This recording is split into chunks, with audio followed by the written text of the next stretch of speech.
Eto, mainit na balita mga idol. Sa international stage, gaya ng FIBA World Cup at Asia Cup, hindi lang lakas at depensa ang sukatan para manalo sa game. Isa sa pinakamahalagang sandata ng isang team ay ang pagkakaroon ng consistent shooters gaya ng Australia, Chinese Taipei, China at Japan na ginagawa lang shooting target ang mga Pinoy pag nakakalaban nila to.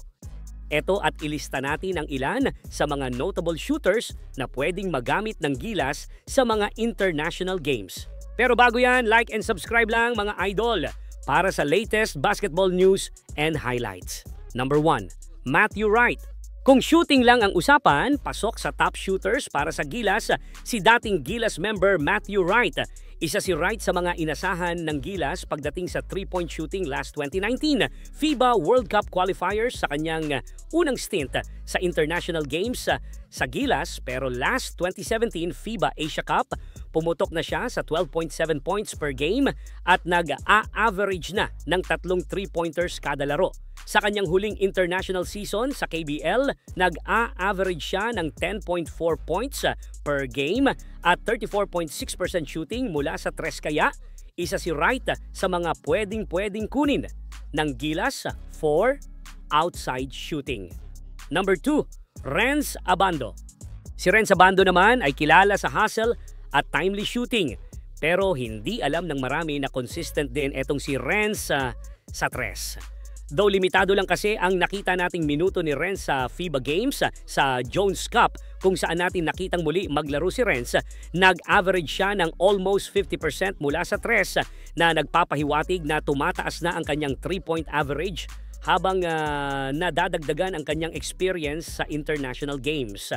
Ang exciting about Renz kung mapasama man siya sa Gilas ulit ay ang total package nito, mapa, offense o depensa. Plus idagdag mo pa ang improved 3-point shooting niya which makes him an elite player sa number 2 position ng Gilas. Number 3, Jordan Hedding. Si Jordan Hedding ay matagal nang kilala bilang solid guard shooter simula pa nang makita natin siyang maglaro sa Gilas under Coach Tab. No question kung bakit maraming Gilas fans ang nais ibalik sa Gilas si Hedding. With his deadly outside shooting, kayang-kaya din niya pumasok sa ilalim which makes him deadly player inside and outside the perimeter. Ang kagandahan kay Hedding ay hindi bumababa sa 35% ang shooting percentage nito kahit after injury.